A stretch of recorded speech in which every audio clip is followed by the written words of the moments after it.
지금 이 영상을 보고 계신 당신, 혹시 이런 경험 있으신가요?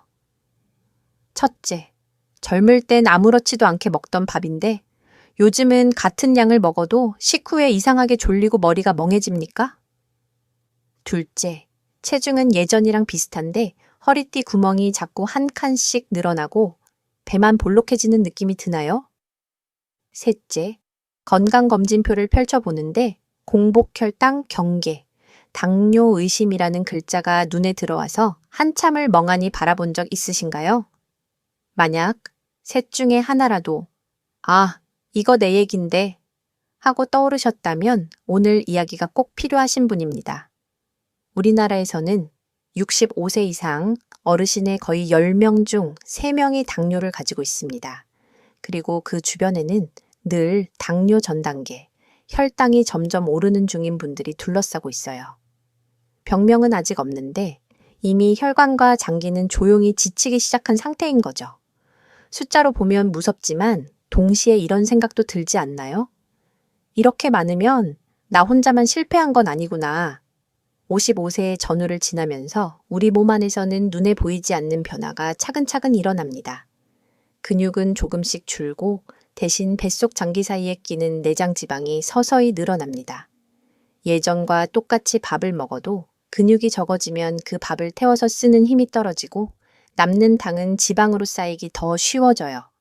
같은 밥 한 공기인데 30대 때와 60대 때 몸의 반응이 전혀 달라지는 이유가 여기에 있습니다. 여기서 많이들 이렇게 생각하십니다. 그래, 그러니까 밥을 반으로 줄여야지. 실제로 병원 진료실에서도 밥 공기를 절반만 드세요. 라는 이야기를 많이 하죠. 혈당을 높이는 주범이 탄수화물이니 그 양을 줄이자는 아주 직관적인 처방입니다. 한마디로 밥을 적게 먹으라는 거죠. 그런데 여기서 놀라운 점이 하나 있습니다. 밥 양을 줄였는데도 혈당 조절에 계속 실패하는 분이 정말 많다는 거예요. 선생님, 점심에 밥 반 공기만 먹었는데 3시만 되면 배가 너무 고파요. 밥을 줄였더니 밤에 과자를 더 먹게 돼요. 자꾸 생각나요. 이렇게 말씀하시죠. 결국 밥은 줄였는데 허기를 못 견디고 빵, 과자, 과일로 채우다 보니 전체적으로는 더 많은 당을 먹게 되는 억울한 상황이 펼쳐집니다. 그래서 요즘에는 의사들 사이에서도 의견이 조금씩 갈립니다. 어떤 분들은 그래도 탄수화물 자체를 최대한 줄이는 저탄수 저탄고지 식단이 정답이다 라고 말합니다. 반면 또 다른 전문가들은 한국 어르신들한테서 평생 밥을 빼앗는 건 현실적으로 불가능하다. 밥을 없애는 게 아니라 어떤 밥으로 먹느냐를 바꾸는 게 중요하다고 강조해요. 당신은 어느 쪽 말에 더 끌리시나요? 평생 좋아하던 밥을 완전히 포기하는 삶과 밥의 방식을 바꾸는 삶, 둘 중에요. 여기서 한번 밥을 몸 안에서 일어나는 일로 상상해 볼까요? 밥 한 공기를 큰 설탕 덩어리라고 생각해 보세요. 젊을 때는 우리 몸속 근육들이 이 설탕 덩어리를 쪼개서 에너지로 잘 써줍니다. 그런데 나이가 들수록 이 근육들이 하나둘 퇴직을 하기 시작해요. 일할 사람이 줄어드니 설탕 덩어리가 창고에 쌓여가는 속도를 그만큼 못 따라가는 겁니다. 그 결과가 높아지는 혈당이고 뱃살이고 지방간인 거죠. 그렇다면 질문 하나 드려볼게요. 정말 해답은 밥을 반으로 줄이고 평생 배고픔을 참으면서 사는 것 뿐일까요? 혹은 밥 양은 그대로 두되 그 설탕 덩어리의 생김새를 조금 바꿔서 천천히 녹고 천천히 흡수되도록 만드는 방법은 없을까요? 오늘 영상에서 제가 드리고 싶은 메시지는 아주 단순합니다. 밥을 포기하지 않고도 혈당과 뱃살을 함께 관리하는 방법이 분명히 있다는 것. 그리고 그 시작은 거창한 건강식품도 비싼 영양제도 아닌 밥할 때 넣는 딱 한 스푼에서 출발할 수 있다는 거예요. 진료실에서 만난 한 60대 여성분 이야기를 들려드릴게요. 이분은 늘 이렇게 말씀하셨어요. 선생님, 저는 밥 없으면 안 돼요. 밥을 줄이라니까 밥은 줄이고 대신 밤마다 과일을 한 접시 먹게 돼요. 그러면 또 혈당이 올라 있고요. 그래서 제가 제안했습니다. 밥 공기는 그대로 두시고요. 밥 지을 때 이 재료를 한 스푼만 같이 넣어보세요. 다른 건 당장 다 못 바꾸셔도 괜찮아요. 일단 그것부터 한번 해보시죠. 그리고 2치 3주 뒤에 다시 오셨을 때 이분은 이렇게 말했습니다. 밥을 줄이지 않았는데도 식후에 눈이 덜 감겨요. 그리고 허리둘레가 조금 줄었어요. 혈당 수치도 아주 크게는 아니지만 분명히 내려와 있었어요. 물론 모든 분께 똑같은 효과가 나타난다고 말할 수는 없습니다. 당뇨의 정도, 복용 중인 약, 다른 기저질환에 따라 반응은 달라요. 그래서 어떤 전문의는 식이섬유를 늘리면 도움이 된다고 말하고 또 다른 전문의는 그래도 결국 총 탄수화물을 더 줄여야 한다고 강조합니다. 하지만 두 입장에 공통점이 하나 있습니다. 바로 그냥 같은 흰쌀밥을 같은 방식으로 계속 먹는 건 이제 안 맞는다는 사실이에요. 그렇다면 우리에게 남은 질문은 이것 하나입니다. 내가 매일 먹는 그 한 공기 밥 양을 극단적으로 줄이지 않으면서도 내 나이에 맞게 더 안전한 밥으로 바꾸는 방법은 무엇일까? 조금만 더 같이 걸어가 보세요. 이 영상의 뒷부분에서는 밥 한 공기가 몸 안에서 어떻게 당으로 바뀌는지, 흰쌀밥과 저칼로리 밥이 혈당 곡선을 어떻게 다르게 만드는지, 그리고 밥할 때 딱 한 스푼을 어떤 비율로 섞어야 하는지 구체적인 레시피까지 보여드릴 겁니다. 많은 분들이 헷갈려 하시는 이건 좋은 줄 알고 했는데 오히려 혈당에 안 좋은 습관들도 정리해 드릴 거고요. 자, 이제 다음 섹션에서는 우리가 너무 익숙해서 깊이 생각해 보지 않았던 그 음식, 흰쌀밥이 혈당에 미치는 진짜 영향을 하나씩 들춰보겠습니다. 이제 우리가 매일 보는 그 흰쌀밥 이야기를 조금 더 깊이 해볼게요. 당신은 혹시 이런 말 들어보셨나요? 밥 한 공기는 거의 설탕 한 줌이랑 똑같다. 듣기만 해도 좀 무섭죠.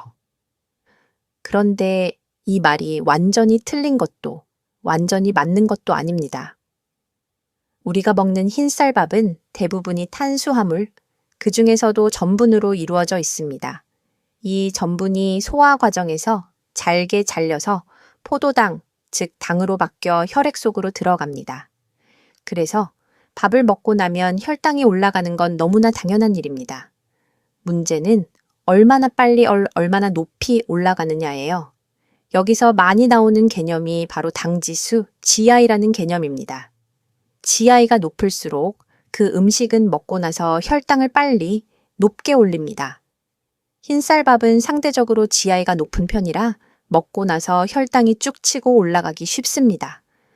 반대로 콩이나 채소는 GI가 낮아서 천천히 완만하게 올리죠. 쉽게 비유해 볼까요? 혈관을 작은 강이라고 생각해 보세요. GI가 높은 밥은 갑자기 쏟아지는 폭우 같아서 짧은 시간에 물이 확 불어나게 만듭니다. 반면 GI가 낮은 음식은 오랜 시간에 걸쳐 천천히 내리는 봄비 같아서 강물이 서서히 차오르게 해요. 어느 쪽이 강둑, 즉 혈관벽에 부담이 더 클까요? 당연히 갑작스러운 폭우겠죠. 그래서 흰쌀밥 위주의 식사는 우리 혈관에게 반복되는 폭우가 될 수 있습니다. 그런데 여기서 하나 의외의 사실이 있습니다. 같은 흰쌀밥이라도 어떻게 먹느냐에 따라 혈당 반응이 달라질 수 있다는 점입니다. 예를 들어 뜨끈뜨끈한 갓 지은 밥은 전분이 더 잘 풀어져 있어서 소화가 빠르게 되고 혈당도 빨리 오릅니다. 반대로 밥을 한번 식혔다가 다시 데워 먹으면 일부 전분이 구조가 변하면서 저항 전분이라는 형태로 바뀌어 소화가 조금 더 천천히 되는 경향이 있습니다. 같은 쌀, 같은 밥인데도요. 이 지점에서 연구자들 사이에서도 의견이 갈립니다. 어떤 연구는 저항 전분이 늘어나면 혈당 반응을 어느 정도 낮출 수 있다고 말합니다. 그래서 밥을 완전히 뜨겁게 먹기보다 약간 식힌 상태에서 먹는 것이 도움이 될 수 있다고 하죠. 반면 또 다른 연구들은 현실적인 식사 상황에서 그 효과가 얼마나 큰지, 장기적으로 의미 있는지 아직은 논쟁 중이다 라고 말합니다. 그러니까 밥을 식혀 먹기만 하면 당뇨가 해결된다 같은 말은 너무 과장된 주장인 거죠. 여기서 우리가 기억해야 할 것은 딱 하나입니다. 혈당은 음식 그 자체뿐 아니라 얼마나 빨리 먹는지, 무엇과 함께 먹는지, 하루 전체에서 탄수화물이 얼마나 되는지, 이런 요소들이 서로 겹쳐서 영향을 준다는 사실이에요. 혹시 이런 경험 있으신가요? 아침에 밥을 급하게 2~3 숟가락 떠먹고 김치만 조금 곁들인 뒤 서둘러 집을 나선 날. 그날 오전 내내 머리가 멍하고 열이 살짝 오르는 느낌이 들지는 않았나요? 이유가 있습니다. 밥처럼 GI가 높은 탄수화물만, 그것도 단독으로 급하게 먹으면 혈당이 빠르게 치솟았다가 또 금방 떨어지기 쉬워요. 그러면 몸은 롤러코스터를 타듯 흔들리고 우리는 그걸 늘 피곤하고 졸리고 금방 허기진다는 체감으로 느끼게 됩니다. 여기서 잠깐 작은 숫자 하나만 기억해 볼까요?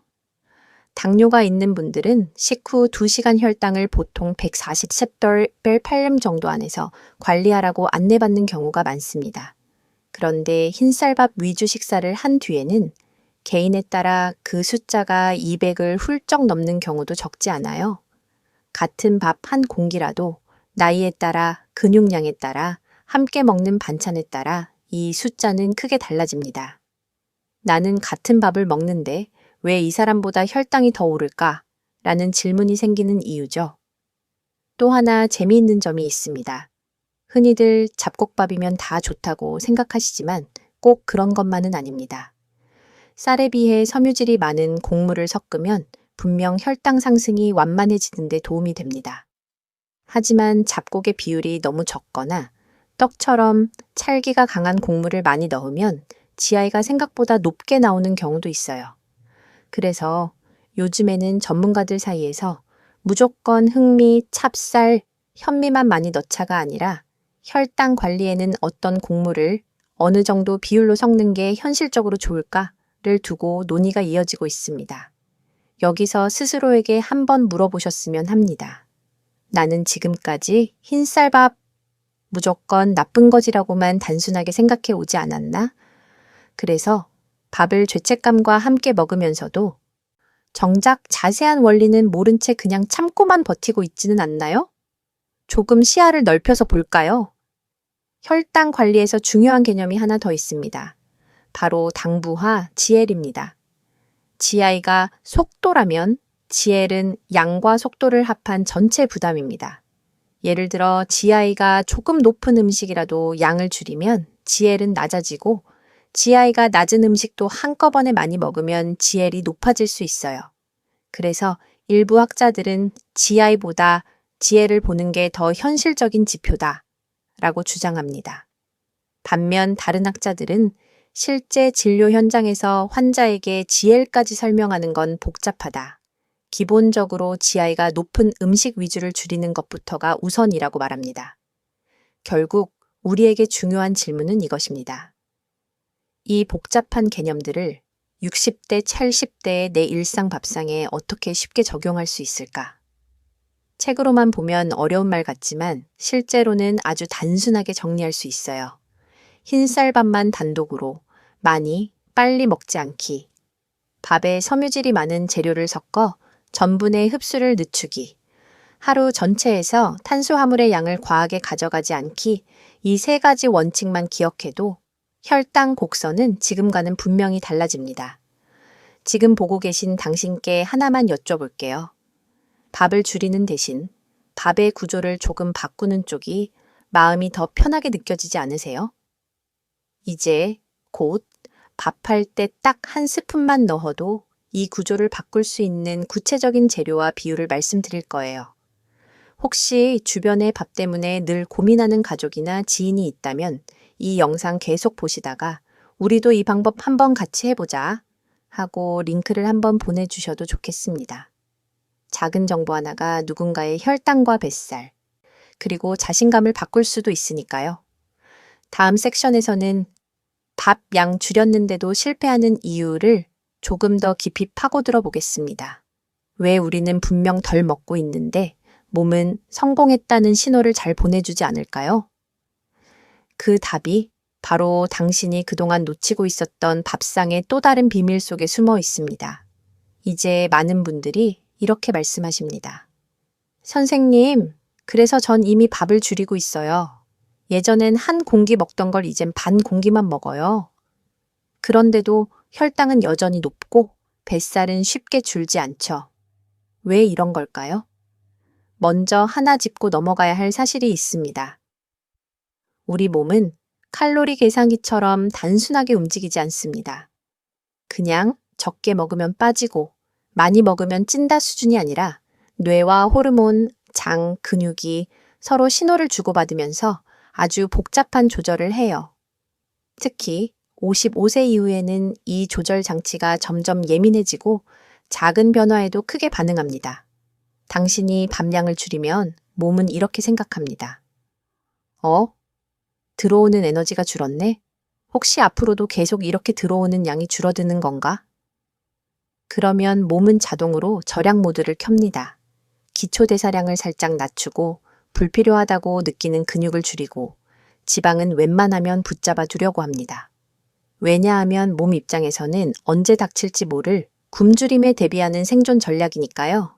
그래서 단순히 밥만 줄이는 식단은 처음 며칠, 길어야 몇 주까지는 체중이 내려가지만 그 이후에는 몸이 버티기 시작합니다. 결국 조금 먹는데도 살이 안 빠지는 몸이 만들어지는 거죠. 또 하나의 문제는 허기입니다. 밥을 반으로 줄이면 당장은 열량이 줄어듭니다. 하지만 전분이 주는 포만감도 그만큼 빨리 사라져요. 식후 마실 이 시간은 괜찮다가 3시, 4시쯤만 되면 머리가 띵하면서 허기가 훅 밀려옵니다. 이때 손이 먼저 가는 건 뭘까요? 대부분 빵, 과자, 떡, 과일, 주스처럼 금방 당을 올려주는 음식들입니다. 진료실에서 이런 대화를 정말 자주 나눕니다. 선생님, 점심엔 진짜로 밥 반 공기만 먹었어요. 그런데요, 그 뒤에 뭐 드셨나요? 오후에 너무 배가 고파서 과자 조금이랑 바나나 1개, 그리고 저녁 준비하면서 튀김을 몇 개 집어 먹었어요. 이렇게 하루 전체를 놓고 보면 밥은 줄었지만 당은 오히려 더 많이 먹게 되는 날이 많습니다. 그래서 단순히 밥 공기만 보고 나 오늘 잘했다, 덜 먹었다고 생각하면 몸과 실제 숫자는 전혀 다른 이야기를 하고 있을 수 있어요. 여기서 흥미로운 연구들이 있습니다. 어떤 연구에서는 탄수화물 양을 줄이면 혈당 조절에 도움이 된다고 분명하게 이야기합니다. 그래서 저탄수 식단, 심지어 거의 밥을 끊는 식단을 권하는 전문가들도 있어요. 그런데 다른 연구에서는 탄수화물을 지나치게 줄이면 오히려 포만감이 떨어져 간식과 지방 섭취가 늘어날 수 있고 특히 나이가 있는 분들에서는 근육량 감소, 피로, 집중력, 저하가 더 심해질 수 있다고 지적합니다. 즉, 탄수화물을 줄여야 한다는 큰 방향에는 다들 동의하지만 얼마나 어떻게 줄일 것인가를 놓고 전문가들 사이에서도 계속 논쟁이 있는 거죠. 여기서 당신께 질문 하나 드리고 싶어요. 지금까지의 시도는 혹시 그냥 참는 것에 너무 의존하지 않았나요? 밥을 줄이고 군것질도 참으려고 애쓰고 그러다 어느 날 폭발해서 한꺼번에 먹고 그리고 다시 죄책감을 느끼는 패턴 말입니다. 사실 밥량을 줄였는데도 실패하는 데는 또 다른 중요한 이유가 있습니다. 바로 질은 그대로 둔 채 양만 줄였기 때문입니다. 예를 들어 흰쌀밥 반 공기에 국물 많은 찌개, 짠 반찬 몇 가지를 그대로 두고 밥만 줄이면 무슨 일이 벌어질까요? 첫째, 나트륨과 기름, 숨은 탄수화물은 그대로입니다. 국물 속에 들어있는 밀가루, 설탕, 조미료까지 합치면 밥을 줄인 만큼 전체적인 부담이 줄지 않을 수 있어요. 둘째, 식이섬유와 단백질은 여전히 부족합니다. 포만감을 길게 유지해주고 혈당 상승을 막아줄 재료는 없고 혈당만 쉬게 만드는 브레이크 역할이 약한 상태죠. 그래서 저는 어르신들께 이렇게 묻습니다. 지금 줄인 건 밥 양인가요? 아니면 밥의 구성인가요? 대부분 잠시 생각하다가 양만 줄였네요 하고 대답하세요. 여기서 작은 반전이 하나 나옵니다. 어떤 분들은 오히려 밥의 양을 아주 조금만 줄이고 대신 구성을 바꿨을 때 더 큰 변화를 경험합니다. 흰쌀밥에 식이섬유가 풍부한 재료를 한 스푼 섞거나 단백질 반찬을 늘리고 국물과 튀김을 줄였더니 식후 졸림이 줄고 군것질이 자연스럽게 줄어들었다고 말씀하세요. 억지로 참는 것에서 배가 고프지 않아서 덜 먹게 되는 것으로 바뀌는 순간입니다. 물론 여기에 대해서도 전문가들의 시각이 조금씩 다릅니다.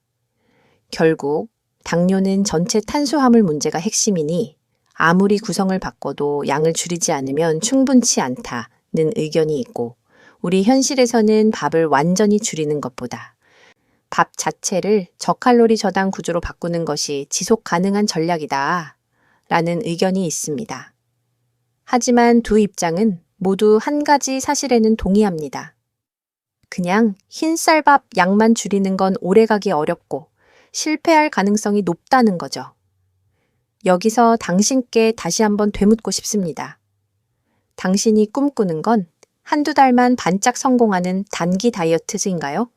아니면 60대, 70대, 그 이후까지도 꾸준히 이어갈 수 있는 생활 방식의 변화인가요? 만약 후자라면 이제 전략을 바꿔야 합니다. 밥을 줄이는 것이 목표가 아니라 밥을 바꾸는 것이 목표가 되어야 합니다. 그래서 오늘 영상의 핵심이 바로 이것입니다. 밥 양은 극단적으로 줄이지 않는다.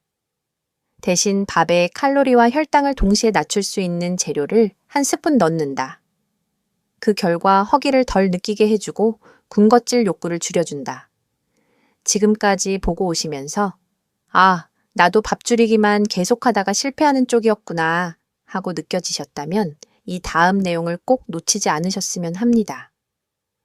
혹시 주변에 밥 줄이다가 맨날 요요 온다고 말하는 지인이 있으신가요? 이 부분까지 보셨다면 영상에 좋아요 한번 눌러주시고 나중에 그분께도 꼭 공유해주세요. 당신뿐 아니라 주변 사람들의 밥상이 조금씩 달라지면 그게 바로 전체 건강이 달라지는 시작이니까요. 이제 다음 섹션에서는 저칼로리 밥의 핵심은 전분입니다. 라는 주제로 밥 속 전분이 어떻게 우리 혈당과 뱃살에 영향을 미치는지, 그리고 왜 한 스푸닝이 생각보다 강력한 역할을 할 수 있는지 본격적으로 파고 들어가 보겠습니다. 이제 슬슬 궁금해지시죠? 도대체 밥에서 뭐가 문제길래 저칼로리 밥이니 혈당이니 이렇게 말이 많은 걸까? 그 정답의 중심에는 바로 전분이 있습니다. 우리가 매일 먹는 흰쌀밥의 대부분은 탄수화물, 그 중에서도 전분으로 이루어져 있어요. 전분은 사실 식물이 씨앗과 뿌리에 저장해 둔 에너지 창고입니다. 쌀, 감자, 고구마, 빵 속에도 모두 이 전분이 들어있죠.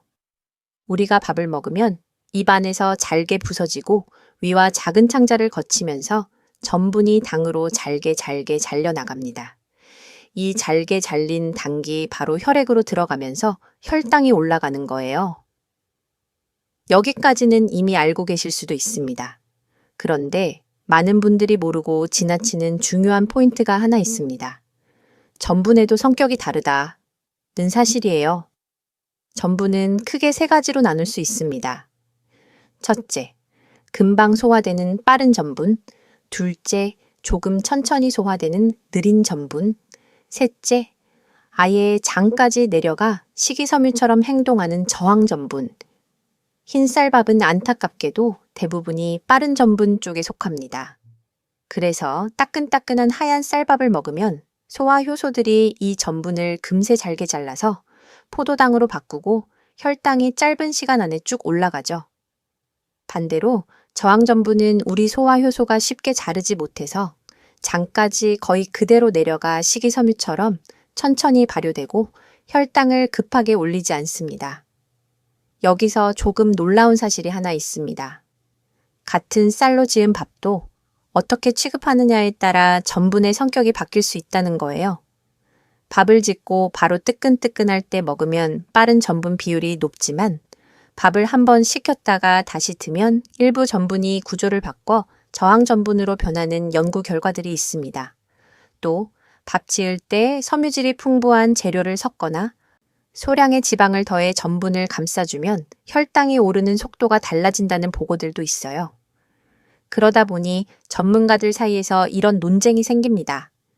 전분 구조를 조절하면 실제 칼로리와 혈당이 얼마나 줄어드나?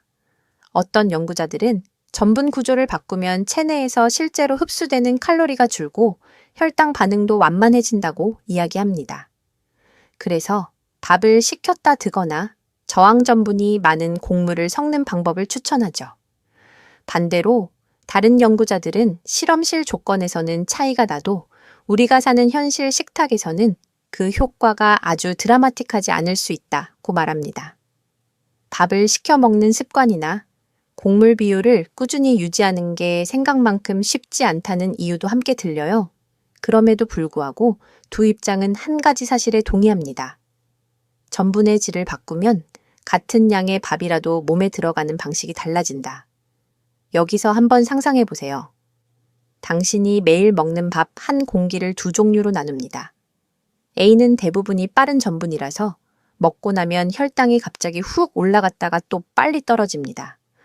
B는 빠른 전분은 줄이고 느린 전분과 저항 전분 비율을 조금이라도 늘린 밥이에요. 그러면 혈당이 조금 더 천천히 완만하게 오르고 포만감도 더 길게 유지됩니다. 같은 한 공기라는 이름을 붙였지만 몸 입장에서는 완전히 다른 음식인 셈이죠. 질문 하나 여쭤볼게요.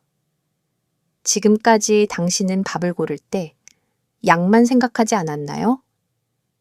혹시 이 밥에 들어있는 전분이 빠른 전분일까, 느린 전분일까, 저항 전분일까를 고민해 본 적은 거의 없지 않으세요? 사실 저칼로리 밥의 핵심도 바로 여기에 있습니다. 칼로리를 줄이기 위해 무조건 밥량을 줄이는 게 아니라 밥 속 전분 중 일부를 저항 전분처럼 행동하도록 만들거나 전분이 천천히 흡수되도록 섬유질과 함께 섞는 것, 이 두 가지가 동시에 일어나면 같은 양의 밥을 먹으면서도 실제로 흡수되는 칼로리와 혈당 부담은 덜어낼 수 있습니다. 재미있는 연구 결과를 하나 더 들려드릴게요. 어떤 연구에서는 밥을 지을 때 소량의 지방, 예를 들면 코코넛 오일을 넣고 식혔다가 다시 데워 먹었을 때 전분의 일부가 저항 전분으로 변하면서 칼로리가 줄었다고 보고합니다. 그래서 기름 한 스푼 넣은 밥이 오히려 살을 덜 찌게 한다는 다소 자극적인 제목의 기사들도 나왔어요. 여기에 대해 또 다른 학자들은 효과는 있지만 실제 식탁에서 그 차이가 엄청나게 크다고 보긴 어렵고 오히려 지방 섭취를 늘리면 다른 문제를 부를 수 있다고 비판합니다. 이처럼 학자들 사이에서는 전분의 구조를 바꾸는 실험과 현실 식탁에서의 적용 가능성을 두고 끊임없이 토론이 이어지고 있어요. 그래서 제가 진료실에서는 이렇게 정리해서 설명드립니다. 전분의 구조를 바꾸는 것만으로 모든 게 해결된다고 생각하실 필요는 없지만 같은 한 공기 밥이라도 전분의 질을 조금만 손보면 혈당이 분명히 달라질 수 있습니다. 그럼 우리에게 현실적으로 가능한 방법은 무엇일까요? 밥에 식이섬유가 풍부한 재료를 한 스푼 섞어 전분의 흡수를 늦추는 것, 전분이 빠르게 녹아버리지 않도록 밥의 질감을 살짝 바꾸는 것, 밥만 단독으로 먹지 않고 단백질과 지방, 섬유질을 함께 곁들이는 것.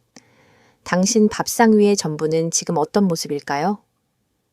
한 번도 생각해보지 않았던 질문일 수 있지만 이 질문에 답하는 순간부터 밥과의 관계가 달라집니다. 그동안 밥 자체가 문제라고만 생각하셨다면 이제부터는 내 밥 속 전분의 성격을 어떻게 바꿀 수 있을까라는 관점으로 바꾸어 보셨으면 해요. 혹시 이 이야기를 들으시면서 이 부분은 우리 남편이나 아내, 자녀에게도 꼭 들려주고 싶다는 생각이 드신다면 지금 보는 이 영상을 마음속에 한번 저장해 두세요. 끝까지 보신 다음 필요하신 분께 조용히 링크를 건네주시는 것만으로도 그분의 밥상이 조금은 달라질 수 있습니다.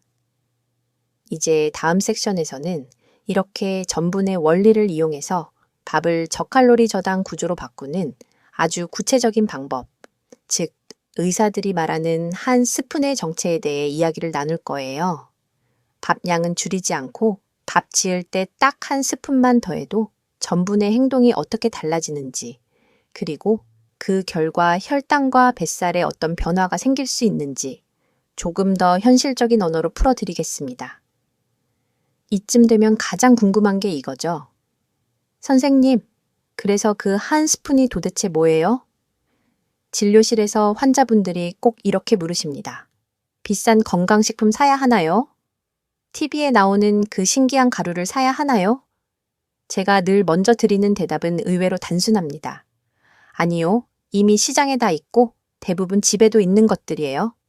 핵심은 새로운 슈퍼푸드가 아니라 밥 속에 섬유질과 단백질을 한 스푼만 더해주는 겁니다. 조금 풀어서 말씀드릴게요. 흰쌀밥에는 섬유질이 아주 적습니다. 그래서 소화 효소가 전분을 그대로 빠르게 잘라서 혈당을 쭉 올려버려요. 반대로 귀리, 보리, 콩처럼 식이섬유가 많은 곡물들은 마치 밥 속에 작은 스펀지를 넣어주는 역할을 합니다. 이 스펀지가 밥알 사이에 끼어들어 전분이 너무 빨리 녹지 못하게 붙잡고 장에서의 속도를 늦춰줍니다. 여기서 우리가 말하는 한 스푼은 바로 이런 재료들입니다. 씻어서 바로 넣을 수 있는 귀리나 보리, 잘 씻어 불린 렌틸콩, 검은콩 같은 콩류, 필요하다면 현미나 잡곡 믹스 중에서도 섬유질 비율이 높은 것들, 현실적으로는 이 중에서 구하기 쉽고 소화도 비교적 잘 되는 귀리나 보리 한 스푼을 가장 많이 추천하게 됩니다. 한국 어르신들 입맛에도 비교적 잘 맞고 가격도 부담이 크지 않거든요. 여기서 중요한 과학 사실 하나만 짚어볼게요. 귀리와 보리에는 베타글루칸이라는 수용성 식이섬유가 들어 있습니다. 이 성분은 장 속에서 물을 머금어 끈적한 젤처럼 변하면서 전분과 단기 혈관으로 들어가는 속도를 늦추는 데 도움을 줄 수 있습니다. 그래서 일부 연구에서는 귀리나 보리를 일정량 이상 섭취했을 때 식후 혈당과 콜레스테롤이 개선되는 경향을 보였다고 보고합니다. 조금 놀라운 점은 이 효과가 엄청 많이 먹었을 때만 나타나는 게 아니라는 거예요. 흰쌀만으로 밥을 지을 때와 같은 양의 쌀에 귀리나 보리를 한두 스푼만 섞어 지었을 때 식후 혈당 곡선이 조금이나마 완만해지는 결과를 보인 연구들이 있습니다.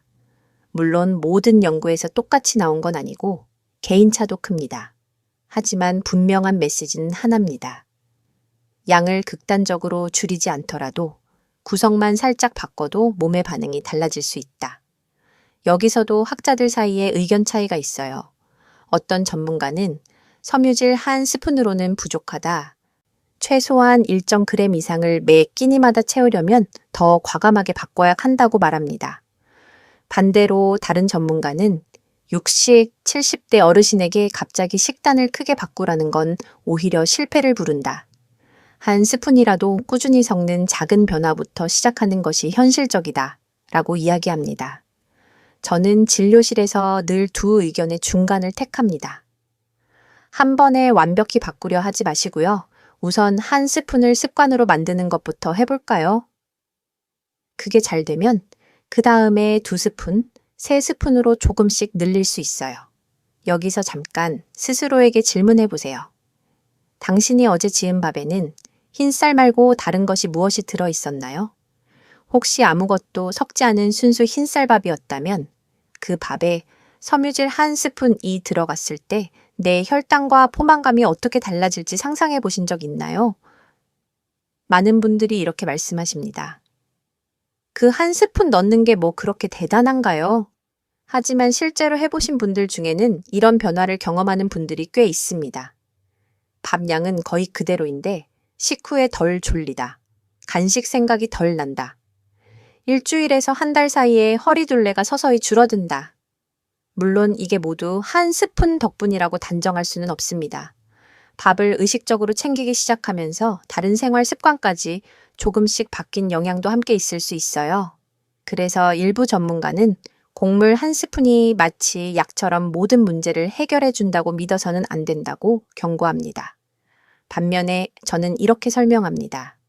한 스푼이 마법은 아니지만 당신의 의식을 바꾸는 출발점이 될 수 있습니다. 매번 밥을 지을 때마다 그 한 스푼을 떠넣는 순간 나는 내 혈당을 챙기고 있다는 감각을 몸과 뇌에 새기게 되거든요. 여기서 또 한 가지 현실적인 고민이 있습니다. 그럼 밥이 너무 딱딱해지지 않을까요? 남편이나 아내가 잡곡 들어간 밥을 싫어하는데요. 그래서 제가 권하는 작은 요령이 있습니다. 처음에는 정말 한 스푼만 아주 소량으로 시작하기. 식감을 부드럽게 하는 귀리보리 위주로 섞기. 가족에게는 건강식이라는 말 대신 요즘 이런 방식이 있대. 우리 한 번만 같이 먹어볼래? 정도로 가볍게 제안하기. 처음부터 이제부터 우리 집은 건강식단으로 간다 하고 선언하면 대부분 그날 저녁에 바로 반대 세력을 만나게 됩니다. 하지만 한 스푼은 너무 작아서 가족들도 크게 부담을 느끼지 않습니다. 오히려 오늘 밥이 왜 좀 더 쫀득쫀득하지? 정도로만 느낄 수 있어요. 지금 이 영상을 보고 계신 당신께 조용히 제안 드려볼게요. 혹시 내일쯤 장을 보신다면 귀리나 보리 또는 섬유질 많은 잡곡을 하나 골라서 작은 통에 담아 부엌에 올려두세요. 그리고 밥 지을 때마다 그 통에서 한 스푼을 떠서 밥솥에 넣는 이미지를 머릿속에 그려보시는 겁니다. 나는 오늘 내 혈당을 위해 한 스푼을 선택했다. 이 문장을 마음속으로 한번 읊조려 보시면 어떨까요? 혹시 이 이야기를 들으면서 우리 집도 오늘부터 한번 해볼까 하는 마음이 살짝 생기셨다면 나중에 꼭 실천해 보세요.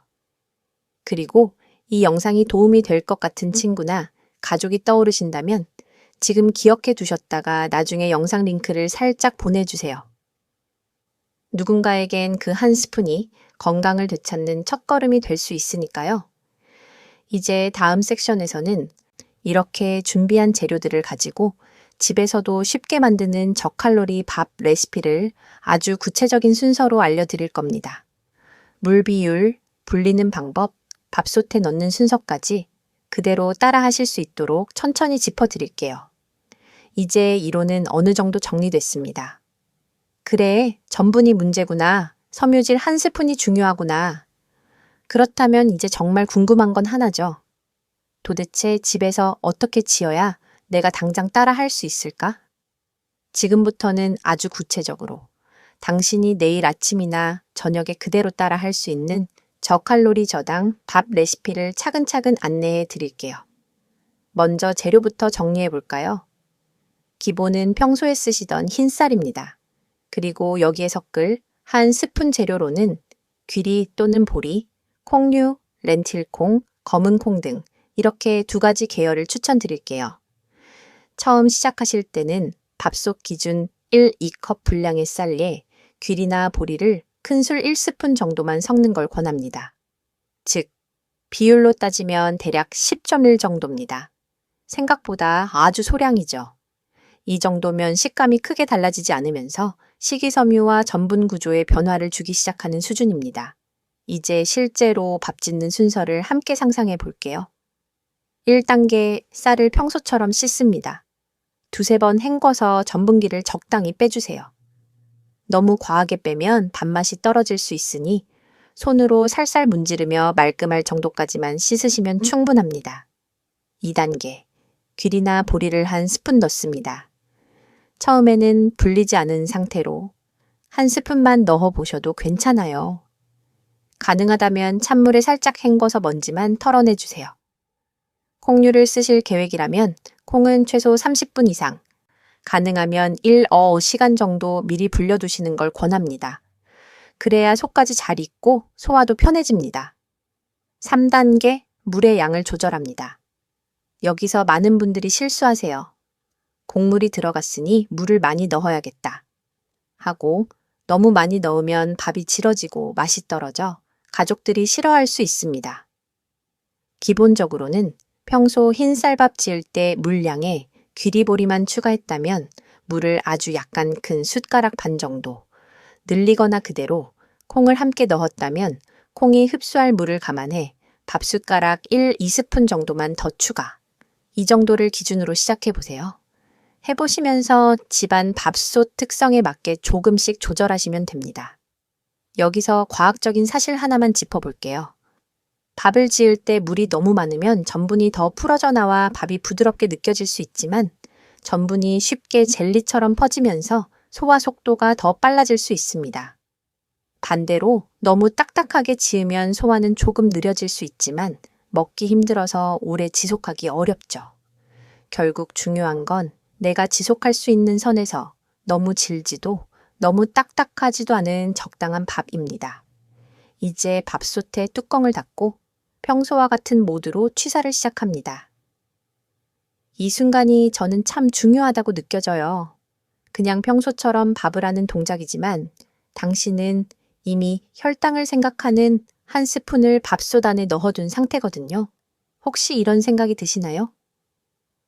이렇게 조금 넣는다고 정말 달라질까? 의심이 드는 게 너무나 자연스럽습니다. 하지만 실제로 밥에 섬유질과 단백질이 섞이면 밥알 표면에 작은 방패가 생기듯 전분이 한 번 더 감싸지고 위장으로 내려가는 속도가 조금 더 느려지고 식후 혈당이 올라가는 속도가 완만해질 가능성이 높아집니다. 여기서 흥미로운 조금 놀라운 사실 하나를 더 말씀드릴게요. 일부 연구에서는 흰쌀밥에 보리나 귀리를 섞어 지었을 때 같은 양을 먹어도 식후 인슐린 분비량이 줄어드는 경향을 보였다고 보고합니다. 쉽게 말하면 몸이 이 정도면 충분하겠다 하고 조금 덜 과민하게 반응하는 거예요. 물론 개인차가 크고 모든 분께 똑같이 나타나는 건 아닙니다.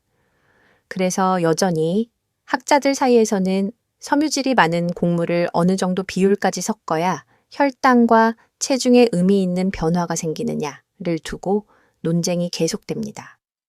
하지만 우리는 엄청난 실험실 결과를 원해서 이걸 하는 게 아니죠. 내 일상에서 내가 견딜 수 있는 수준에서 조금이라도 더 나은 혈당 곡선을 만들어 보려는 겁니다. 밥이 다 되면 뚜껑을 열지 말고 10분 정도는 뜸을 들여주세요. 이 시간이 전분 구조가 안정되는 데 도움을 줄 수 있습니다. 그리고 주걱으로 밥을 꾹 누르지 말고 가볍게 들어 올리듯이 섞어 공기를 넣어주세요. 이렇게 하면 밥알 하나하나가 숨을 쉬듯 살아나고 입에 넣었을 때도 훨씬 부드럽게 느껴집니다. 자, 이제 한 숟가락 떠서 눈으로 한번 보세요. 볼이나 귀리가 보이긴 하지만 전체적으로는 여전히 흰밥에 가까운 모습일 겁니다. 이게 중요합니다. 너무 극단적으로 바뀐 밥이 아니라 나와 가족이 받아들일 수 있는 작은 변화, 여야 며칠이 아니라 몇 달, 몇 년을 이어갈 수 있거든요. 여기서 당신께 한번 여쭤볼게요. 지금 이 순간 이 정도의 변화라면 나도 해볼 수 있겠다는 생각이 드시나요? 아니면 이 정도도 부담스럽다는 느낌이 드시나요? 만약 전자라면 저는 진심으로 응원해 드리고 싶어요. 이 저칼로리 밥 한 소티, 당신의 혈당과 뱃살, 그리고 자신감의 조용한 변화를 만들어줄 수 있으니까요. 그리고 이 영상이 도움이 되신다면 지금 잠깐 멈추고 좋아요 한번 눌러주시겠어요? 이런 정보가 더 많은 어르신들께 닿을 수 있도록 당신의 작은 클릭이 꽤 큰 힘이 됩니다. 다음 섹션에서는 이렇게 지은 저칼로리 밥을 실제로 일주일 정도 먹었을 때 몸 안에서 어떤 변화가 일어나는지, 혈당 수치뿐 아니라 느낌이 어떻게 달라지는지 조금 더 구체적인 사례와 함께 이야기해 볼게요. 일주일 후 혈당이 달라지는 이유, 이제 그 부분으로 조용히 넘어가 보겠습니다. 이제 상상을 조금 현실로 내려볼까요? 당신이 오늘 저녁부터 우리가 이야기한 방식대로 밥을 짓기 시작했다고 한해 봅시다.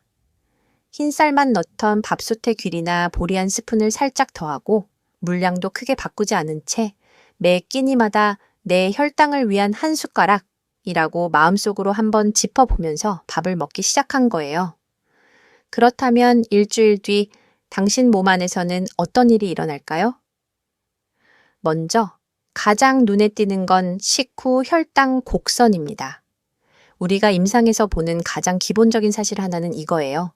같은 양의 밥이라도 식이섬유와 단백질이 함께 들어가면 혈당이 오르는 속도가 느려지고 최고점에 도달하는 높이도 조금은 낮아진다는 것. 이건 수많은 연구와 실제 혈당 측정기를 찬 환자분들의 그래프에서 반복해서 확인되는 내용입니다. 조금 쉽게 그려볼까요? 예전에는 밥을 먹고 1시간쯤 지나면 혈당이 뚝 하고 가파르게 솟구쳤다고 하면 섬유질이 섞인 저칼로리 밥을 드시는 경우에는 조금 더 완만한 곡선, 즉 완만한 언덕처럼 올라가는 모양이 되는 거죠. 같은 180이라는 숫자에 닿더라도 갑자기 튀어오르는 것과 천천히 올라갔다가 서서히 내려오는 것은 혈관과 췌장에게 주는 부담이 분명히 다릅니다. 여기서 조금 놀라운 점이 하나 있습니다. 많은 분들이 변화를 보려면 최소 3개월은 해야죠 라고 이야기하지만 실제로는 단 일주일만 식사 구조를 바꿔도 식후 졸림이 줄거나 오후 중간 허기가 조금 덜하거나 아침 공복 혈당이 약간 내려가는 양상 같은 변화를 느끼는 분들이 적지 않습니다. 물론 수치로는 5보5에 10만 내려갈 수도 있고 어떤 분은 거의 변화가 없을 수도 있어요. 그럼에도 몸의 느낌만 놓고 보면 예전보다 덜 처지네? 라고 느끼는 분들이 분명히 있습니다. 여기서 학자들 사이의 시각 차이가 또 등장합니다. 어떤 내분비 전문의들은 이렇게 말합니다. 일주일 정도로는 의미 있는 변화를 말하기 이르다. 최소한 3개월 이상 HbA1c, 당화혈색소 변화를 봐야 한다. 반대로 생활습관 쪽 전문가들은 이렇게 이야기해요. 숫자의 큰 변화보다 일주일 안에 몸이 보내는 작은 신호를 포착하는 것이 행동 변화를 오래 유지하는데 더 중요하다. 엄밀한 연구 기준과 현실적인 행동 변화 기준이 조금 다르게 말하는 부분이죠. 그래서 저는 둘을 이렇게 조화시키고 싶습니다. 큰 숫자는 시간이 필요하지만 몸의 작은 신호는 일주일 안에도 충분히 느낄 수 있다. 그 작은 신호를 붙잡는 것이 당신이 3개월, 6개월을 버티게 해주는 힘이 된다. 여기서 당신께 한번 물어볼게요. 일주일 동안 밥 한 스푼을 바꾸고 난 뒤 당신은 몸에서 어떤 신호를 먼저 찾고 싶으신가요? 혈당 수치? 허리둘레? 아니면 식후 졸음, 무기력함, 머리가 맑은 느낌 같은 것들일까요? 실제 진료실에서 있었던 예를 하나 말씀드릴게요. 한 60대 남성분이 계셨습니다. 이분은 식후만 되면 꼭 낮잠을 자야 한다고 하셨던 분이에요. 그래서 점심마다 밥을 많이 드시고 사무실 의자에 앉아서 20, 30분씩 꾸벅꾸벅 졸곤 하셨죠. 제가 밥량을 크게 줄이지 마시고 대신 귀리한 스푼과 콩 조금만 섞어보세요. 그리고 국물은 반만, 후식 과일은 이틀에 한 번만 드셔보세요. 라고 제안했습니다. 일주일 뒤에 오셨을 때 이분이 제일 먼저 하신 말은 선생님, 밥 공기는 그대로인데 점심 먹고 꼭 졸리던 시간이 조금 덜해요. 였습니다. 혈당 기록을 보면 수치 변화는 생각보다 크지 않았어요. 그래도 식후 최고 혈당이 10, 20 정도 낮아졌고 무엇보다 혈당이 갑자기 확 떨어지는 구간이 줄어들어 몸이 덜 흔들리는 패턴을 보였습니다. 아주 극적인 변화는 아니었지만 이분은 이 정도면 계속 해볼 만하다는 자신감을 얻었죠. 반대로 일주일 만에 별다른 변화를 못 느끼는 분들도 물론 있습니다. 어떤 분들은 이미 췌장 기능이 많이 떨어져 있거나 약을 여러 가지 복용하고 있거나 다른 건강 문제들이 함께 있어서 밥 한 스푼만 바꿔서는 체감이 크지 않을 수 있어요. 그래서 일부 전문가는 식단 변화에 대한 기대를 너무 높이면 변화를 못 느낄 때 금방 포기하게 된다고 우려합니다. 그러나 또 다른 관점에서는 이렇게 말합니다. 식단 변화는 약처럼 딱 이만큼 떨어진다고 예측하기 어렵다. 그러니 숫자보다도 내가 내 몸을 위해 어떤 선택을 하고 있는가, 이 선택을 1주, 2주, 4주로 이어갈 수 있는가, 이 두 가지를 더 중요하게 봐야 한다. 당신은 어느 쪽에 더 마음이 가시나요? 일주일 안에 숫자가 확 변해야 한다는 쪽인가요? 아니면 일주일 안에 내가 바뀌고 있다는 신호를 찾고 싶다는 쪽인가요? 저는 당신께 이렇게 권하고 싶어요. 이 저칼로리 밥을 일주일 동안 드시면서 단지 혈당기 숫자만 보지 말고 다음 4가지를 조용히 관찰해 보시라고요. 식후 1셜 2시간에 오는 졸음 정도, 오후 중간에 찾아오는 폭발적인 허기, 저녁 늦게 간식을 찾는 빈도, 아침에 눈을 떴을 때의 몸의 무거움, 이 4가지만 놓고 봐도 몸이 이 밥 내게 조금 더 편안하다는 신호를 보내는지 조금은 가늠해 볼 수 있습니다. 그리고 혹시 이 일주일 실어름이 나쁘지 않았다면 그때 가서 혈당 수치도 함께 확인해 보세요. 공복 혈당이든 식후 2시간 혈당이든 아주 조금이라도 내려가 있거나 적어도 더 오르지 않고 비슷하게 유지되고 있다면 그건 분명 잘하고 계시다는 몸의 메시지입니다. 여기까지 들으시면서 그래, 일주일 정도라면 한번 해볼 수 있겠다 하는 생각이 드셨다면 이 영상을 계속 이어가 주세요. 그리고 혹시 이 내용이 마음에 와 닿으신다면 가족이나 친구에게도 우리 일주일만 같이 해볼래? 하고 작은 제안 한번 건네보셔도 좋겠습니다. 다음 섹션에서는 밥은 바꿨는데 효과를 못 보는 경우를 다루어 볼 거예요. 분명 저칼로리 밥으로 바꿨다고 생각하는데도 혈당이 잘 안 떨어지고 뱃살이 그대로인 이유가 무엇인지 반찬과 간식, 생활 패턴 속에서 숨어 있는 함정을 하나씩 짚어드리겠습니다. 여기까지 잘 따라오신 분들 중에 분명 이런 생각이 드는 분도 계실 거예요. 선생님, 저 이미 귀리도 넣고 콩도 넣고 나름대로 저칼로리 밥 한다고 하는데요. 왜 제 혈당은 그대로죠? 왜 뱃살은 그대로일까요? 먼저 꼭 드리고 싶은 말씀은 이겁니다. 당신이 이미 밥을 바꾸기 위해 노력하고 있다는 사실만으로도 당신은 많은 사람들보다 한참 앞서가고 있다는 거예요, 큐. 문제는 밥만 바꿨다고 해서 모든 것이 자동으로 따라오는 건 아니라는 점입니다. 가장 흔한 이유는 바로 반찬과 간식입니다. 밥은 분명 예전보다 가벼워졌는데 반찬은 그대로거나 오히려 더 짜고 기름져졌다면 어떨까요? 국물 많은 찌개, 튀김이나 부침, 달콤한 양념이 잔뜩 들어간 반찬들. 이런 것들은 눈에 잘 안 띄지만 숨어있는 탄수화물과 지방, 나트륨이 꽤 많습니다. 과학적으로 보면 탄수화물과 지방이 같이 들어있는 음식은 혈당을 올리는 동시에 인슐린 분비를 자극해서 그때 들어온 에너지를 지방으로 저장하기 좋게 만들어줍니다. 그래서 밥은 줄이고 반찬은 마음껏 먹는다 라는 전략은 숫자만 보면 좋아 보이지만 실제로는 혈당과 뱃살 둘 대의 불리한 조합이 되기 쉽습니다. 그리고 또 하나 조금 놀라운 부분이 있습니다. 밥을 건강하게 바꾸면 우리 마음이 어느새 이런 생각을 슬쩍 끼워 넣어요. 나는 오늘 밥을 건강하게 먹었으니까 이 정도 디저트는 괜찮겠지? 식후 커피에 타는 설탕 2숟가락, 입가심 과일 1접시, TV 보면서 무심코 집어 먹는 과자 몇 개.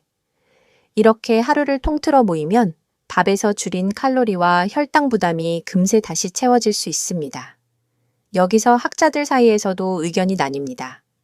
어떤 전문가는 식단에서 가장 중요한 축은 주식밥이기 때문에 밥만 잘 관리해도 전체 혈당 관리의 70%는 해결된다고 강조합니다. 반면 또 다른 전문가는 우리 현대인의 문제는 주식보다 간식과 음료에 있다. 밥을 아무리 바꿔도 간식, 야식, 단, 음료를 잡지 못하면 효과가 제한적이다. 고 주장해요. 그래서 실제 진료 현장에서는 밥을 먼저 바꾸자는 접근과 간식부터 정리하자는 접근이 각자 장단점을 가지고 함께 사용됩니다. 여기서 당신에게 한번 조심스럽게 여쭐게요. 당신의 하루를 통틀어 봤을 때 진짜 문제는 밥인가요? 아니면 밥 사이사이에 끼어 있는 것들인가요? 또 다른 함정은 시간입니다. 저칼로리 밥으로 바꾸었어도 아침을 거르고 점심에 한꺼번에 많이 먹고 저녁 늦게 또 한 번 배가 고파서 먹는 패턴이라면 혈당은 계속 롤러코스터처럼 오르락내리락 할 수 있습니다. 특히 저녁 9시 이후의 식사는 잠자는 동안 우리 몸이 지방을 태우고 회복해야 할 시간을 소화하느라 바쁜 시간으로 바꿔버립니다. 그래서 같은 양을 먹어도 늦은 밤에 먹는 탄수화물이 뱃살로 더 잘 쌓이는 거죠. 그럼 밥만 바꿔서는 소용이 없다는 건가요? 이렇게 반문하고 싶으실 수도 있어요. 사실 연구들을 보면 저칼로리 고섬유질 밥으로 바꿨을 때 식후 혈당이 조금 완만해지고 포만감이 늘어나서 자연스럽게 간식 섭취가 줄어들 수 있다는 결과들이 있습니다. 그러나 동시에 밥은 바꾸었지만 간식과 야식이 그대로인 경우 체중과 혈당 개선 효과가 크게 나타나지 않았다는 보고도 있어요. 그래서 일부 학자들은 밥은 시작점일 뿐 전체 생활 패턴을 함께 조정해야 한다고 강조합니다. 그렇다면 우리는 어떻게 해야 할까요? 모든 걸 한꺼번에 바꾸려다가 지쳐버리는 대신 우선순위를 정하는 것이 필요합니다. 예를 들어 이렇게 작은 단계로 나누어 볼 수 있겠죠? 1단계 밥을 저칼로리 저당 구조로 바꾸기. 2단계 저녁 9시 이후에는 되도록 밥이나 간식을 먹지 않기. 3단계 하루에 설탕이 들어간 음료나 과자를 먹는 날을 일주일에 5일에서 3일, 3일에서 1러 2일로 줄이기. 당신은 이 세 단계 중 어디까지는 그래도 할 수 있겠다는 생각이 드시나요? 한꺼번에 다 하려 하지 않고 이번 주는 1단계만, 다음 주는 2단계까지라는 식으로 단계별로 가보는 건 어떨까요? 또 한 가지, 우리가 자주 놓치는 부분이 있습니다. 바로 눈으로 보는 양입니다. 저칼로리 밥이라고 안심하고 예전보다 밥그릇을 조금 더 크게, 숟가락을 조금 더 자주 가져가고 있지는 않나요? 밥의 질을 바꾸면 분명 이점이 있지만 결국 양이 지나치게 늘어나면 전체 탄수화물량은 다시 증가하게 됩니다. 그래서 저는 진료실에서 이렇게 제안합니다. 밥의 질을 바꾸는 것과 함께 내가 먹는 양을 눈으로 다시 확인해보자. 예전 공기 그대로라도 괜찮지만 저칼로리 밥이라고 해서 2공기를 먹는 건 조금 억울한 선택일 수 있다고요. 혹시 지금 이 이야기를 들으면서 나도 밥은 바꿨지만 간식이나 저녁 늦은 식사는 그대로였네 하고 떠오르는 부분이 있으신가요? 그렇다면 너무 자책하지 마세요. 오히려 지금 그 사실을 깨달으셨다는 것 자체가 이 다음 변화를 위한 출발점입니다. 이제부터는 이렇게 스스로에게 물어보셨으면 합니다. 나는 밥을 바꾸는 데 성공했으니 이제 다음으로 어떤 작은 습관 하나를 더 손봐야 할까? 다음 섹션에서는 특히 중요한 주제인 당뇨약, 혈압약을 먹는 분들이 저칼로리 밥으로 바꿀 때 꼭 알아야 할 점에 대해 이야기할 거예요. 약을 복용 중인데 갑자기 식사 구조가 바뀌면 혈당이 너무 떨어지거나 다른 약효에 영향을 줄 수도 있거든요. 그래서 약을 드시는 당신께 조심해야 할 신호와 전문가들의 서로 다른 조언들을 조금 더 구체적으로 들려드리겠습니다. 이제 조금 더 중요한 이야기를 해야 합니다. 바로 약을 드시는 분들에 대한 부분입니다. 지금 이 영상을 보시는 당신, 혹시 이미 당뇨약을 하루 1번 또는 2번 드시고 계신가요? 혈압약을 아침마다 꾸준히 챙겨 드시나요? 콜레스테롤 약까지 함께 드시는 경우도 있으신가요? 많은 분들이 이렇게 말씀하십니다. 선생님, 저칼로리 밥이 좋다니까 해보려고 하는데요. 약 먹는 사람도 그냥 바로 시작해도 되나요? 여기서 우리가 꼭 짚고 넘어가야 할 과학적인 사실이 하나 있습니다.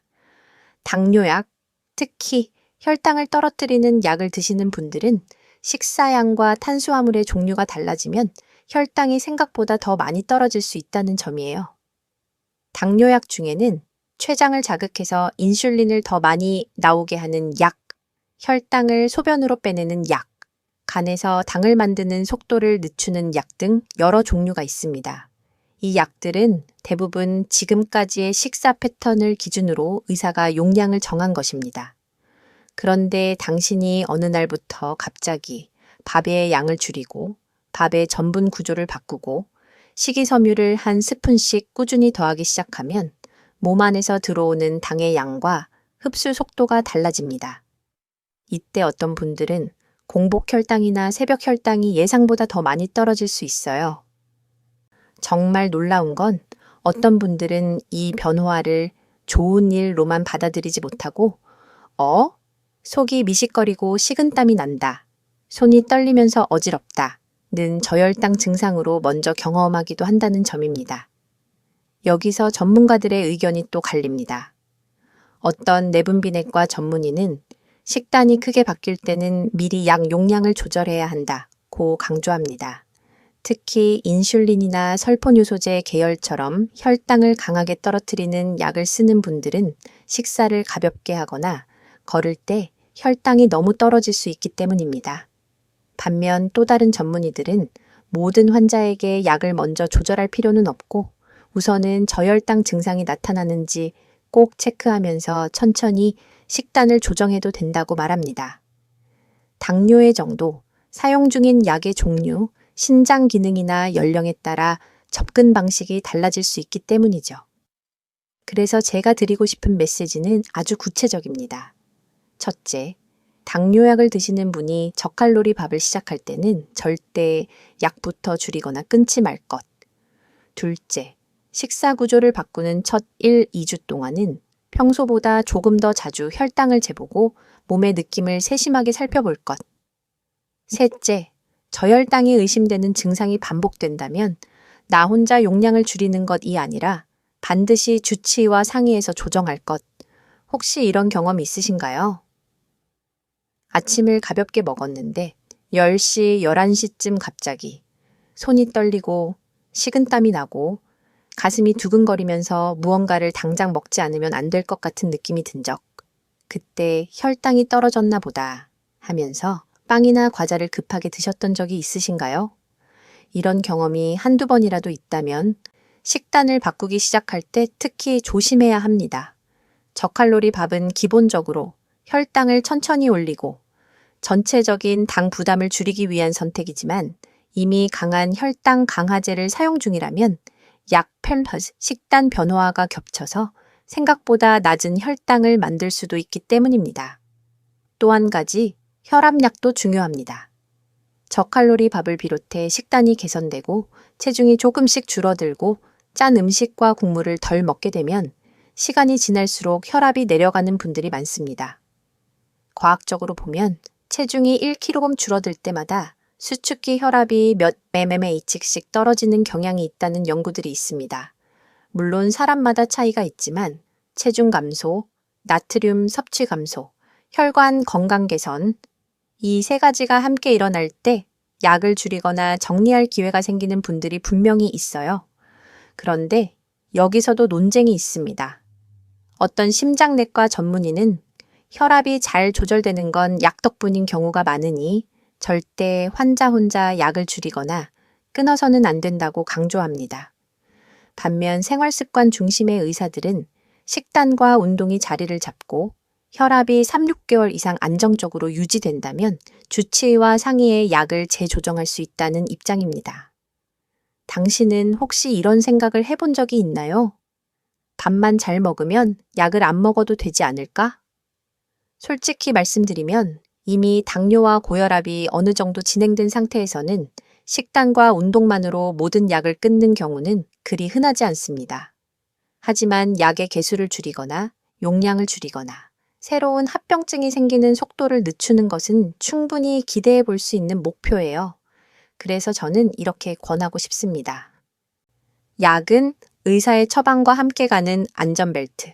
식단 변화는 차의 엔진과 연비를 손보는 작업이라고 생각해 보시면 어떨까요? 안전벨트를 풀어버리고 엔진만 손보는 것도 위험하고 엔진은 그대로 두고 안전벨트만 믿고 달리는 것도 불안하죠. 두 가지가 함께 갈 때 당신의 몸은 더 오랫동안 편안하게 달릴 수 있습니다. 혹시 지금 이 영상을 보시는 분 중에 나도 약을 먹고 있는데 밥을 바꿔봐도 될까? 하고 고민하신다면 이렇게 한번 해보셨으면 합니다. 일주일간 저칼로리 밥을 실천하며 공복 혈당과 식후 2시간 혈당을 평소보다 조금 더 자주 기록해보기. 그 기록을 들고 다음 외래의 진료 때 제가 이렇게 식사를 바꾸고 있는데 이 혈당 패턴을 보시고 약은 어떻게 하는 게 좋을까요? 하고 주치의에게 직접 물어보기. 의사 입장에서는 환자가 이렇게 구체적인 기록을 가져오면 훨씬 더 정확하게 약을 조정해 줄 수 있습니다. 그리고 무엇보다 선생님, 저도 제 몸을 위해 이렇게 노력하고 있어요. 라는 강력한 메시지가 되기도 하죠. 여기까지 이야기가 조금 무겁게 느껴지셨을 수도 있어요. 하지만 이건 두려움이 아니라 더 안전하게, 더 똑똑하게 밥을 바꾸기 위한 보호장치라고 생각해 주세요. 이 내용이 혹시라도 도움이 되셨다면 영상을 보고 계신 지금 이 순간 가볍게 좋아요 한번 눌러주시겠어요? 이런 정보가 약을 드시는 다른 어르신들께도 조금 더 빠르게 닿을 수 있습니다. 다음 섹션에서는 배우자와 함께하는 밥상 리셋 전략을 이야기해 볼 거예요. 내가 혼자만 바뀌려고 하면 금세 지치지만 배우자나 가족과 함께 밥상을 조금씩 바꾸기 시작하면 훨씬 더 오래, 훨씬 더 즐겁게 이어갈 수 있습니다. 어떻게 말 꺼내고 어떻게 설득하면 덜 싸우고 더 웃으면서 바꿀 수 있을지 현실적인 대화법과 작은 팁들을 나눠드릴게요. 이제부터는 조금 더 현실적인 이야기, 바로 집안 밥상에 대한 얘기를 해볼게요. 당신도 이미 느끼고 계실 거예요. 밥을 바꾸는 건 결코 혼자만의 문제가 아니라는 걸요. 진료실에서 가장 자주 듣는 말 중 하나가 이런 말입니다. 선생님, 저는 바꿀 마음이 있는데 남편 아내, 이 흰쌀밥만 고집해요. 애들이 잡곡 들어간 밥은 절대 안 먹으려고 해요. 당신도 비슷한 상황이 떠오르지 않나요? 밥솥 하나를 두고 한 사람은 건강을 생각해 귀리보리를 넣고 싶고 다른 사람은 난 그런 밥 싫어. 그냥 하얀 밥 해줘. 라고 말하는 장면 말이에요. 먼저 이건 아주 자연스러운 충돌입니다. 우리 뇌는 익숙한 맛을 안전하다고 느끼고 새로운 맛을 불편하게 느끼는 경향이 있어요. 특히 밥처럼 오랫동안 먹어온 음식은 더 그렇습니다. 그래서 가족의 저항이 있다고 해서 우리 집은 의지가 약해서 안 된다고 생각할 필요는 전혀 없어요. 여기서 중요한 과학적인 사실 하나만 짚고 갈게요. 가족이 함께 건강한 식단을 실천할 때 체중 감소, 혈당, 혈압 조절, 약 복용량 감소, 이런 효과가 혼자 할 때보다 더 잘 유지된다는 연구 결과들이 있습니다. 간단히 말해 밥상은 함께 바꿀수록 오래 간다는 거죠. 그렇다면 어떻게 말 꺼내고 어떻게 실천해야 집안 분위기를 깨뜨리지 않고 밥상 리셋을 할 수 있을까요? 첫 번째 전략은 선언이 아니라 재은의 방식으로 말을 꺼내는 겁니다. 많은 분들이 이렇게 말씀하세요. 이제부터 우리 집은 잡곡밥 먹을 거야. 흰밥은 끝. 이렇게 선언하면 그 순간부터 가족들의 마음은 다치기 쉽습니다. 누구도 갑작스러운 명령을 좋아하지 않거든요. 대신 이렇게 말해보면 어떨까요? 요즘 내가 혈당이 걱정돼서 의사 선생님 말 듣고 밥에 귀리한 스푼만 섞어보려고 해. 너한테도 해가 되는 건 아니래. 일주일만 나랑 같이 해볼래? 이건 강요가 아니라 함께 해달라는 부탁입니다. 사람은 누군가의 건강을 위해, 특히 배우자나 부모 자녀를 위해 뭔가 할 수 있을 때 기꺼이 도와주고 싶어 하는 마음이 있습니다. 그 마음을 살짝 두드려 보는 거예요. 두 번째 전략은 나 때문에 해달라고 솔직하게 말하는 것입니다. 당신 때문에 잡곡밥 먹어야 돼가 아니라 내가 당뇨 혈당 때문에 겁이 나. 그래서 나는 이 밥이 필요해. 당신이 같이 먹어주면 내가 훨씬 덜 외롭고 덜 무서울 것 같아. 이 말을 들었을 때 배우자 입장에서 어떤 감정이 들까요? 귀찮음보다도 먼저 이 사람이 진짜 걱정되는구나 하는 마음이 들 가능성이 큽니다. 이건 과학이라기보다 마음의 문제지만 실제로 부부가 함께 식단을 바꾸는 가장 큰 이유가 바로 이 마음입니다. 세 번째 전략은 처음부터 가족 전체의 밥상을 100% 바꾸려 하지 않는 것입니다. 예를 들어 이렇게 해볼 수 있어요. 첫 2주는 귀리보리를 정말 한 스푼만 넣고 가족에게는 굳이 건강식이라는 말도 하지 않기. 그 다음부터는 가족이 생각보다 괜찮네 라고 느끼면 그럼 다음엔 한 스푼만 더 늘려볼까 하고 슬며시 제안하기. 만약 누군가가 여전히 거부감이 크다면 그 사람 밥그릇에는 흰밥 비중을 조금 더 높게 담아주고 본인 밥그릇만 섬유질이 더 많이 섞인 밥으로 구성하기. 다 같이 똑같이 먹어야 한다는 생각에서 조금만 벗어나면 같은 밥솥 안에서도 개인별로 조절하는 작은 요령이 생깁니다.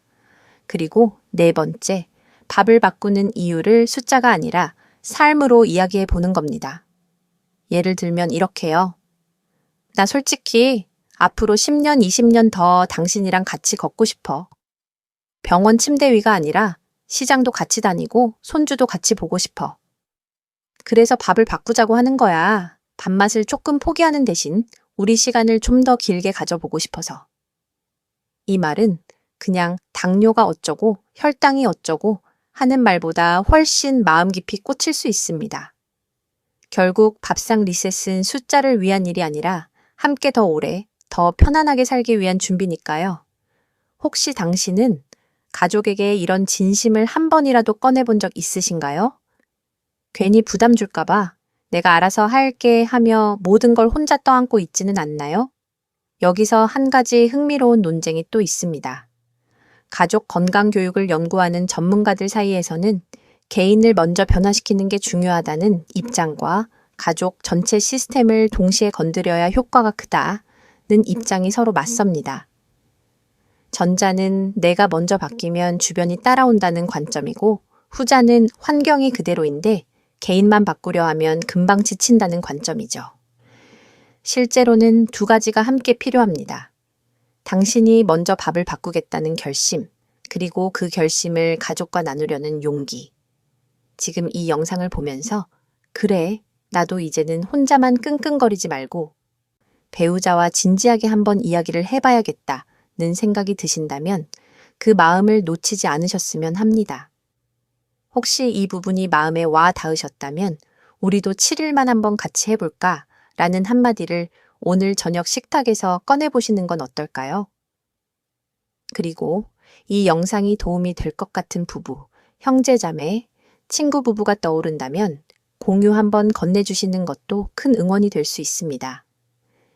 이제 다음 섹션에서는 조금 더 깊은 차원의 이야기, 숫자보다 더 중요한 몸의 작은 신호에 대해 나눠볼 거예요. 혈당 수치만 쳐다보느라 정작 놓치고 있었던 당신 몸의 목소리들, 식후 졸림, 허리둘레, 숨소리, 피로감, 이 어떻게 당신에게 메시지를 보내고 있었는지, 그 신호들을 어떻게 읽어야 하는지 함께 살펴보겠습니다. 이제는 조금 시선을 숫자에서 떼어볼까요? 그동안 우리는 공복 혈당 몇, 식후 혈당 몇, HbA1C 몇 같은 숫자에 정말 많이 흔들려 왔습니다. 검사지를 펼쳐들고 작은 글씨로 적힌 그 숫자 하나에 하루 종일 기분이 왔다 갔다 하기도 했죠. 물론 숫자는 중요합니다.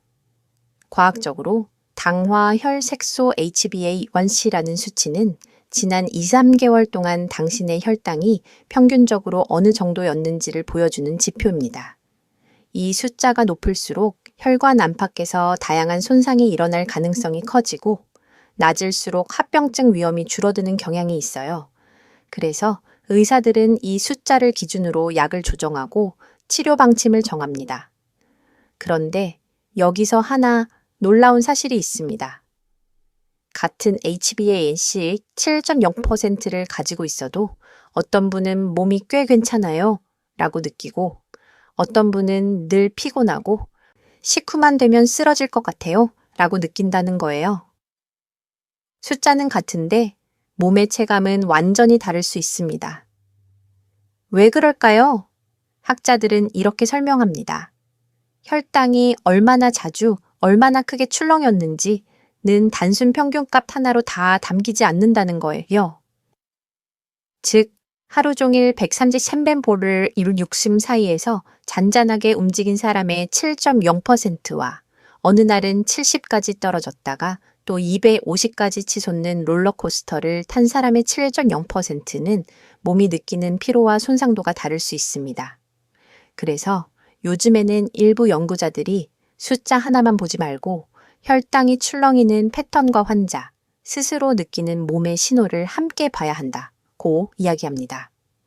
반면 여전히 많은 가이드라인에서는 아직까지는 HbA1c 같은 숫자가 합병증 위험을 예측하는 가장 검증된 도구라고 말합니다. 즉, 숫자 중심의 안전한 기준과 몸의 느낌을 더 중시하자는 새로운 관점이 서로 마주보고 서 있는 상황이죠. 그럼 우리는 어떻게 해야 할까요? 저는 이렇게 제안하고 싶습니다. 숫자는 지도이고 몸의 신호는 실제 풍경이다. 지도만 보면서 여행을 떠나는 건 불안하고 풍경만 보고 길을 걸으면 길을 잃기 쉽습니다. 둘을 함께 볼 때 비로소 우리가 어디로 가고 있는지 조금 더 분명해지겠죠. 그렇다면 당신 몸이 보내는 작은 신호에는 어떤 것들이 있을까요? 몇 가지를 함께 정리해 볼게요. 첫째, 식후 졸음과 무기력입니다. 밥을 먹고 나면 쏟아지는 졸음, 머리가 멍해지고 그냥 누워있고 싶다는 느낌. 이건 단순한 습관이 아니라 식사 후 혈당과 인슐린이 출렁이고 있다는 신호일 수 있습니다. 둘째, 허리둘레와 뱃살의 느낌. 체중계 숫자는 비슷한데 바지가 점점 더 낑기고 허리띠 구멍이 한 칸씩 늘어나는 느낌, 아랫배가 항상 콕 튀어나온 느낌이 든다면 내장 지방이 서서히 쌓이고 있다는 몸의 메시지일 수 있어요. 셋째, 아침에 눈 뜰 때의 피로감. 밤에 분명 6, 7시간은 잔 것 같은데 아침에 일어날 때 몸이 납덩이처럼 무거운 느낌. 이건 밤사이 혈당이 들쭉날쭉하거나 혈압, 심장 기능이 편안하지 않았다는 간접 신호일 수 있습니다. 넷째, 상처가 잘 낫지 않거나 자꾸 염증이나 잔병치레가 반복되는 것. 혈당이 높은 상태가 오래 가면 몸의 회복력이 떨어지고 작은 상처도 오래 가는 경우가 많습니다. 혹시 이 네 가지 중에 지금 당신에게도 해당되는 부분이 있을까요? 숫자는 그럭저럭 괜찮은데 몸은 아니야, 아직 편안하지 않아 라고 말하고 있지는 않나요? 여기서 한번 지난 일주일을 떠올려 보셨으면 해요. 밥을 바꾸기 전과 후, 저녁에 먹는 양을 조금 줄이기 전과 후, 귀리보리 한 스푼을 넣기 전과 후. 그 전과 후를 비교해 볼 때 당신의 몸은 작은 변화를 이야기해 주고 있나요? 예를 들어 예전보다 식후에 눈꺼풀이 덜 무거워졌는데 밤에 덜 뒤척이고 아침이 아주 조금은 덜 힘든데 이런 아주 미묘한 변화 말입니다. 일부 전문가들은 이런 주관적인 느낌은 과학적이지 않다고 말하기도 합니다. 혈당과 혈압처럼 수치로 표시되지 않으니까요. 하지만 또 다른 연구자들은 환자가 스스로 느끼는 피로감, 수면의 질, 일상 에너지 수준 같은 것들이 장기적인 건강 결과와 밀접하게 연결되어 있다고 강조합니다. 당신은 어떤 쪽에 더 마음이 끌리시나요? 숫자가 괜찮으면 된 거지 라는 쪽인가요? 아니면 내 몸이 뭐라고 말하는지도 중요하다는 쪽인가요? 저는 당신께 이렇게 여쭙고 싶습니다. 만약 검사지를 잠시 접어두고 당신 몸에게 직접 물어볼 수 있다면 요즘 어때? 조금은 편안해졌니? 라고 묻고 그 대답을 조용히 들어볼 수 있다면 당신의 몸은 뭐라고 답할 것 같나요? 그리고 여기서 아주 부드러운 제안을 하나 드리고 싶어요. 오늘 영상을 다 보시고 난 뒤 종이에 이렇게 4줄만 적어보세요. 식후 졸림 정도, 오후 허기, 강도, 아침 피로감, 허리둘레 느낌. 그리고 옆에 오늘, 7일 뒤, 한 달 뒤라는 칸을 만들어서 별점처럼 또는 짧은 메모처럼 느낌을 기록해 보는 거예요. 이건 핸드폰 앱이 없어도 혈당기가 없어도 당신이 당신 몸과 대화하는 아주 좋은 방법이 됩니다. 숫자는 병원에 갈 때마다 볼 수 있지만 몸의 작은 신호는 당신만이 매일매일 들을 수 있는 메시지니까요. 혹시 이 이야기가 마음에 남는다면 지금 이 순간 내 몸의 신호 한 가지만이라도 더 잘 들어보자 라고 조용히 다짐해 보실래요? 이 영상을 다시 찾을 수 있도록 저장해 두시고 나중에 7일 뒤, 한 달 뒤에 다시 들어보시면서 그때보다 내가 조금은 달라졌구나를 느끼시는 것도 좋겠습니다. 이제 마지막 섹션에서는 지금까지 나눈 모든 이야기를 부드럽게 정리하면서 오늘 저녁 한 끼에서 시작할 수 있는 아주 작은 도전 하나를 함께 나눌게요. 당신이 혼자가 아니라는 느낌을 드리고 싶습니다. 끝까지 함께 걸어가 보기로 해요. 마지막 12섹션, 이제 천천히 그쪽으로 넘어가겠습니다. 여기까지 긴 이야기를 함께 걸어오셨네요. 지금 이 순간 혹시 조금 피곤하시기도 하고 한편으로는 마음 한구석이 조용히 정리되는 느낌도 드시나요? 처음에는 그저 밥에 뭐 한 스푼 넣으면 좋다더라 하는 호기심으로 시작하셨을지 모르지만 이제는 밥 한 공기 뒤에 숨어있던 혈당, 전분, 근육, 약, 가족 이야기까지 함께 돌아보게 되셨을 거예요. 그래서 오늘 마지막으로는 숫자보다 더 따뜻한 이야기를 해보고 싶습니다. 당신이 진짜 원하는 건 공복 혈당 몇 mg 따위 DL이 아니라 조금 덜 피곤한 아침, 덜 무거운 허리, 덜 두려운 미래 아닐까요? 검사 결과지를 펼쳤을 때 심장이 철렁 내려앉지 않고 그래, 내가 나를 위해 조금은 잘해주고 있구나 하고 느끼는 그 안도감 말입니다. 우리가 함께 정리해본 내용을 아주 간단히 묶어보면 이렇습니다. 첫째, 나이가 들수록 근육은 줄고 내장 지방은 늘어나서 예전과 똑같은 밥 한 공기도 이제는 혈당과 뱃살에 더 큰 영향을 미친다는 것. 둘째, 밥량을 억지로 줄이는 것만으로는 오래 가지 못하고 오히려 허기와 간식 욕구를 키워 실패하기 쉽다는 것. 셋째, 흰쌀밥 속 전분의 성격과 그 전분과 함께 들어가는 섬유질 단백질이 혈당 곡선을 바꾸는 열쇠가 될 수 있다는 사실입니다. 과학적으로도 이런 내용들은 여러 연구에서 반복해서 확인되고 있어요. 예를 들어 식이섬유가 풍부한 곡물을 밥에 섞어 먹을수록 식후 혈당 상승이 완만해지고 포만감이 길어지는 경향이 있다는 결과들이 있습니다. 또 체중의 507%만 줄어도 당뇨병으로 진행될 위험이 의미 있게 낮아진다는 보고도 있죠. 생각보다 완벽한 변화가 아니라 조금 나아진 선택들이 우리 몸을 지키는 데 큰 역할을 한다는 게 과학의 메시지입니다. 그런데도 여전히 전문가들 사이에는 의견 차이가 있습니다. 어떤 의사들은 가능하면 탄수화물 자체를 많이 줄여야 한다. 저탄수, 저탄고지까지도 진지하게 고민해봐야 한다고 말합니다. 반대로 다른 의사들은 한국 어르신에게서 밥을 거의 빼앗는 식단은 현실적으로 지속되기 어렵고 영양 불균형을 부를 수 있다고 우려하죠. 어느 쪽이든 당신을 걱정하는 마음에서 나온 말입니다. 그래서 저는 중간에서 이렇게 제안드리고 싶어요.